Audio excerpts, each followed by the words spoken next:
স্বামী আর স্ত্রী যেই মিলামেশা করে, এই মিলামেশাটা আবু তালহা রাদিয়াল্লাহু তাআলা আনহুর স্ত্রী এমন ভাবে মেলামেশা করলেন যে স্বামীকে পরিপূর্ণ তৃপ্ত করলেন। আবু তালহা রাদিয়াল্লাহু তাআলা আনহু যখন বাড়িতে আসলেন, বাড়িতে আসার পরে স্ত্রীর কাছে জানতে চাইলেন তিনার সন্তান কোথায়। স্ত্রী বললেন যে আপনি ফ্রেশ হয়ে আসেন, হাত পা ধুয়ে আসেন, রিল্যাক্স হন, তারপরে বলতেছি। তো স্বামী আবু তালহা রাদিয়াল্লাহু তাআলা আনহু ফ্রেশ হয়ে আসলেন, হাত পা ধুয়ে আসলেন।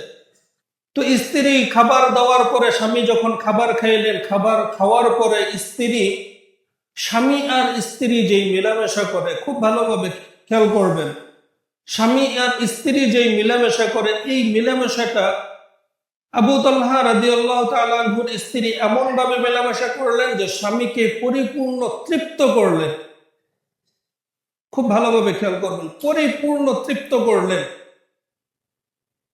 যেটা আমাদের বর্তমান সমাজের মধ্যে মনে হয় অধিকাংশ মা বোনদের মনের মধ্যে এই জিনিসগুলা থাকে না, যে স্বামীকে তৃপ্ত করা এটা স্বামীর একটা হাজত। আপনার স্বামীকে আপনি যদি তৃপ্ত না করেন, আপনার স্বামী আপনার থেকে রুচি অন্যদিকে চলে যাবে। এজন্য খেয়াল করা।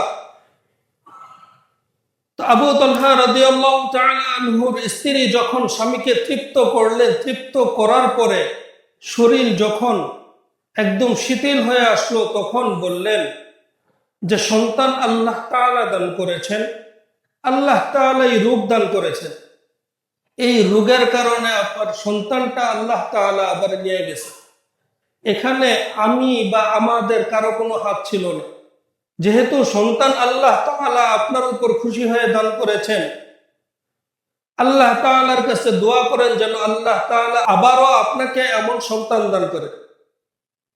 মেরে ভাই দোস্ত বুজুর্গ, একজন সাহাবী যেহেতু পুরুষ ছিলেন, তো তিনাকে যখন এমন ভাবে খুশি করলেন তিনার স্ত্রী, খুশি করার পরে এমন বড় একটা ঘটনা, এমন মর্মান্তিক একটা বিষয়, একটা মাত্র সন্তান, এই সন্তানের ইন্তেকালের বিষয়টা যখন স্বামীর কাছে শেয়ার করলেন, স্বামীর কাছে বললেন, তখন স্বামী এই ব্যাপারে বিন্দু পরিমাণ রাগ হইলেন না।